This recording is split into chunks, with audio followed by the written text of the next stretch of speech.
ridiculous.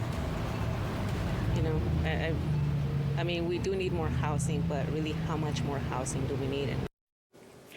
Some people feeling like the state should step in here and do more when it comes to affordable housing in our area. Tonight, there are multiple measures looking to address the crisis, but some people are worried about how they will have to pay to keep these projects alive and how much. Good evening, everyone, and thanks for joining us tonight here for KION News at 6.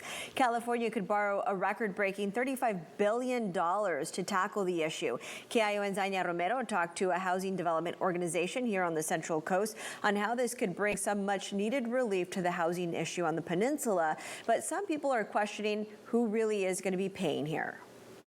California voters regularly call out the housing costs and homelessness as among the top issue the state faces, according to a Public Policy Institute of California survey. There's a lot of cost to us as a society by not prioritizing housing. Next March, voters will have a say on 3 of the largest housing bonds in state history. A $10 billion proposal would replenish some state affordable housing projects.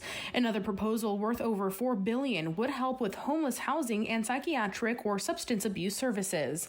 All are much smaller than a proposal worth as much as $20 billion that could help with housing in the Bay Area. The director of real estate development, Dana Cleary, says this would bring some much-needed relief to people on the Central Coast. It would help Chispa. Of course, I would like the whole $10 million, but it's going to be distributed around the state, and then individual organizations like Chispa would apply for the funding. Chispa is an organization on the Central Coast that develops affordable housing. Cleary says bonds like these have helped housing developments in the past. An example of that is our project in the East Garrison subdivision. Before that bond was issued in 2018, we were stuck for 5 years. We couldn't borrow enough money that was affordable to build that building. However, some people I talked to want to see a change in the housing crisis, but not at their expense. I would vote against it, just because I feel that the government should do a better job at balancing their budget instead of just getting more money out of people. Housing should be a priority, but it should go ahead of some of the other things, not just keep adding more and more and more taxes to pay for things.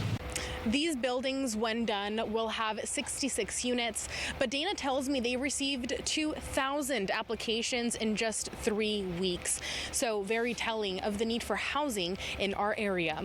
Reporting in Marina, Dania Romero, KION News Channel 46. More applications expected to flood Chispa. That's because they're also in the early stages of developing a 40-unit building in King City.